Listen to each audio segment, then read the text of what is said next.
Gilgamesh, apakah baik? Dalam Halo anak-anakku yang terkasih, hari ini kita akan belajar kembali dengan saya, Ibu Ella. Nah, sebelum kita mulai pembelajaran hari ini, marilah kita berdoa terlebih dahulu menurut agama dan kepercayaan masing-masing. Berdoa dimulai.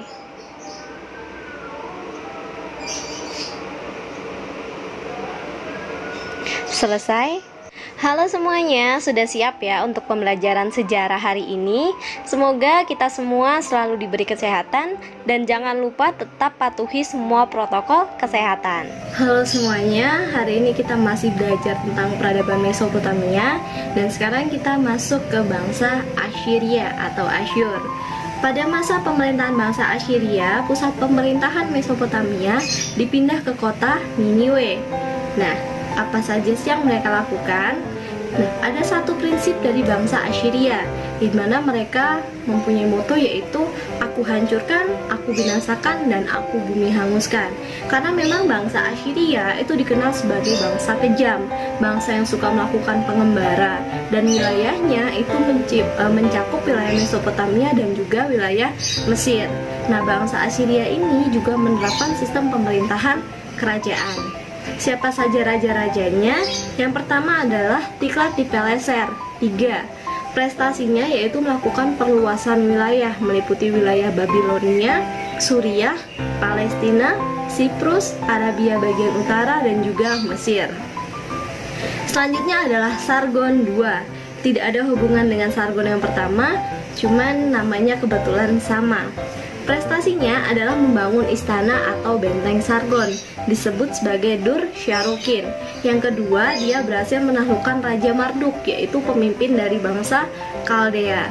Tapi Raja Sargon II ini akhirnya terbunuh dalam pertempuran di Anatolia. Raja yang ketiga adalah Sanherib. Prestasinya, dia berhasil menguasai wilayah Yudea dan Samaria atau wilayah Israel kuno. Dia juga berhasil menguasai semua jalur perdagangan, baik di darat ataupun di laut.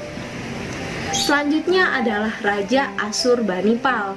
Raja Asurbanipal memiliki banyak peninggalan. Salah satunya adalah ia membangun perpustakaan di ibu kota Niniwe yang menyimpan 200.000 lebih lempengan tulisan huruf paku dari peninggalan kerajaan bangsa Sumeria dan Babilonia. Nah, kita tahu tentang peradaban Mesopotamia, salah satunya adalah berkat tulisan-tulisan yang ada di perpustakaan ini. Nah, salah satu karya sastra yang terkenal itu adalah epos Gilgamesh. Selain itu juga ada beberapa catatan sejarah, penemuan-penemuan di bidang matematika dan juga astronomi. Kira-kira apa ya isi dari epos Gilgamesh? Nah, silakan coba kalian cari di internet dan kalian tulis di modul kalian apakah isi dari epos Gilgamesh. Kita lanjutkan masih tentang peradaban Assyria. Bangsa Assyria itu memiliki kesenian yang tinggi, walaupun kesenian mereka itu bersifat heroisme yang biasanya mencerminkan suasana kepahlawanan. Artinya apa? Mereka ingin semua wilayah tahlukan mereka itu akan tercatat. Tercatatnya tidak hanya dalam catatan sejarah tapi juga dalam bidang seni. Jadi masyarakat bisa merasakan rasa bangga terhadap pemimpinnya atau terhadap kenapa ya bangsa Assyria mengalami kemunduran? Ternyata bangsa Assyria dikalahkan oleh bangsa Kaldea. Bangsa Kaldea kembali memusatkan pemerintahannya di kota Babilonia. Walaupun bangsa Kaldea adalah bangsa penjajah, mereka cukup mengembangkan Mesopotamia menjadi sebuah peradaban yang besar. Selain itu, mereka juga berhasil menaklukkan wilayah Yerusalem dan juga wilayah Yudea. Salah satu raja yang paling terkenal dari bangsa Kaldea adalah Raja Nebukadnezar. Nebukadnezar ini memiliki sifat yang sangat ekspansif. Dia berhasil menaklukkan banyak wilayah seperti Suriah, Phoenicia atau wilayah Lebanon sekarang, menaklukkan kota Damaskus, mengalahkan kota Tirus, Sidon, Asia Kecil atau bangsa Het, menaklukkan Israel, Palestina, Arab, dan bagian utara lainnya. Nah, pada tahun 567 sebelum Masehi, Nebukadnezar waktu itu menyerang Mesir yang saat itu dipimpin oleh Firaun Amasis. Nah, dari seluruh wilayah tahlukannya, dia akhirnya mendapatkan banyak pekerja. Nah, dengan banyaknya pekerja yang dia dapatkan, mereka bisa membangun proyek-proyek yang sangat besar. Namun karena itu berasal dari berbagai bangsa dan memiliki karakter yang berbeda, yang terjadi adalah muncul perpecahan. Nah, salah satu proyek besarnya adalah membangun kota Babilonia, di mana kota ini dibangun dikelilingi oleh parit yang lebarnya 3 meter dan juga dikelilingi oleh tembok.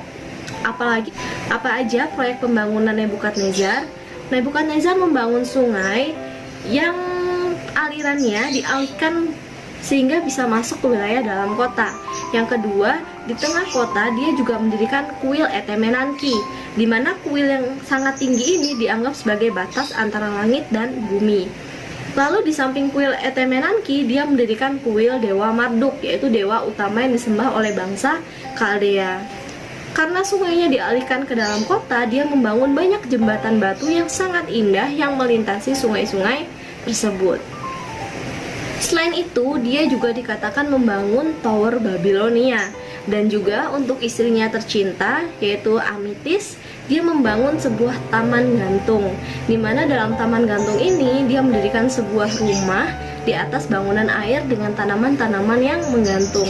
Jadi bila dilihat dari jauh, seolah-olah bangunan ini mengambang di atas air. Nah, ada satu hal nih yang istimewa dari Raja Nebukadnezar, yaitu mimpinya.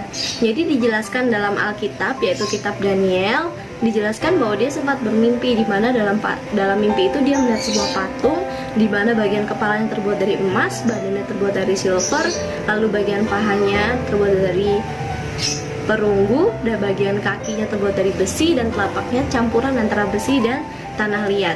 Ternyata bila dikaitkan dengan sejarah, hal ini ada maknanya. Ternyata mimpi itu dapat diartikan sebagai kekuasaan pada masa peradaban dunia kuno.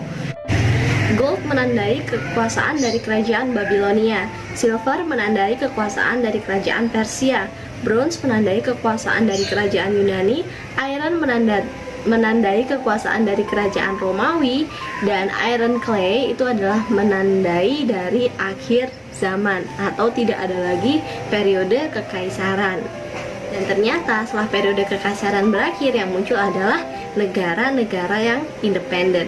Lalu apa saja sih teknologi yang dikembangkan oleh bangsa Kaldea? Ternyata bangsa Kaldea itu sudah memiliki persenjataan. Mereka juga sudah membuat yang namanya kereta kuda.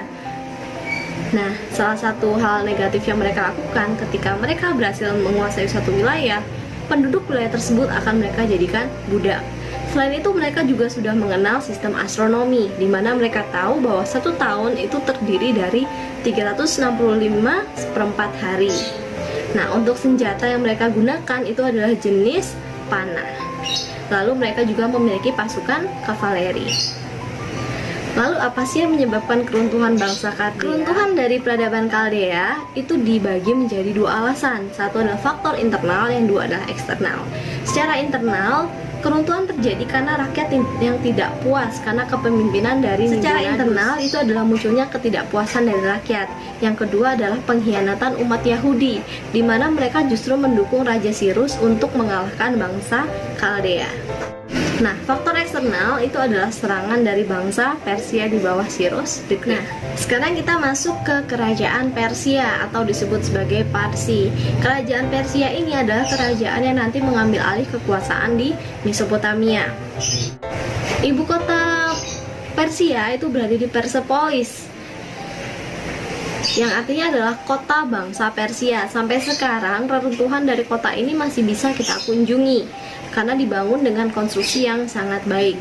Dalam sejarah tercatat beberapa kali bangsa Persia ini memindahkan ibu kotanya, mulai dari Balkh dipindah ke Susa, kemudian dipindah lagi ke Persepolis. Kira-kira apa ya alasan perpindahannya? Ternyata alasan perpindahannya adalah untuk keamanan. Nah, ada beberapa raja yang terkenal dari kerajaan Persia. Salah satunya adalah Raja Cyrus the Great yang berhasil menaklukkan bangsa Raja Cyrus the Great. Itu raja memimpin pada tahun 559 sampai dengan 529 sebelum Masehi. Dia dikenal sebagai raja yang diurapi Tuhan. Dia berhasil menaklukkan bangsa Kaldea dan juga mewarisi banyak kebudayaan Mesopotamia. Prestasinya adalah membangun kekaisaran Persia, dan dia membagi wilayah Persia yang begitu luas menjadi beberapa sistem satrap. Yang kedua adalah Raja Darius Agung. Raja Darius Agung adalah raja dari Persia yang menyerang Athena, sehingga terjadilah perang antara Persia dan Yunani. Dikenal sebagai raja yang bijak, dia memiliki gelar raja yaitu Ksatra. Di India disebut sebagai Ksatria dan di Iran dia disebut sebagai Shah. Nah, ini adalah prestasi dari Raja Darius, yaitu dia membangun jalan raya besar Susa yang dibangun dari Susa sampai dengan ke Eferus, Turki. Panjangnya mencapai 2.400 km. Apa sih tujuannya? Bila dikaji lebih lanjut, ternyata Susa adalah ibu kota, sehingga salah satu tujuan utama pembangunan jalan ini adalah untuk komunikasi. Bagaimana antara pusat dengan daerah itu bisa saling komunikasi, terutama wilayah tahlukan. Yang kedua adalah pertahanan. Dengan adanya jalan, maka mereka dengan mudah bisa memobilisasi pasukan. Dan yang terakhir yaitu kepentingan ekonomi, terutama perdagangan. Pada masa pemerintahannya, Darius juga sempat melancarkan serangan kepada Athena. Tapi fatal, dalam serangan ini Darius terluka dan akhirnya meninggal. Ketika Darius meninggal, kekuasaan diambil alih oleh anaknya, yaitu Xerxes. Dan ke atas kematian ayahnya, Xerxes tidak terima, sehingga ia menyerang kembali wilayah Yunani. Walaupun ada yang mengatakan ini bukan aksi balas dendam, tapi adalah untuk kepentingan politik dan juga ekonomi. Belajar dari kesalahan ayahnya, maka Xerxes benar-benar mempersiapkan serangan ini. Butuh waktu 10 tahun bagi Xerxes untuk menyiapkan, karena dia membangun jembatan, yaitu jembatan Pontus. Nah, kenapa disebut jembatan Pontus? Karena memang jembatan ini dibuat di Selat Pontus, selat yang menghubungkan antara Persia dan Yunani. Tidak seperti jembatan biasanya, jembatan ini dibuat dengan menghubungkan kapal dan kapal. Jadi karena ini sebuah hal yang baru, membutuhkan waktu yang lama dan tak jarang juga mengalami kegagalan karena ombak dan seterusnya. Tapi ketika jembatan ini berhasil dibangun, ternyata serangan Xerxes berhasil membumi hanguskan kota Athena. Walaupun sebenarnya ini adalah strategi dari Cleisthenes. Nanti kita lihat pada saat kita membahas tentang peradaban Yunani. Setelah kematian Xerxes, ternyata Persia dipimpin oleh raja-raja yang lemah, sampai nanti akhirnya Persia ditaklukkan oleh Alexander di Macedonia.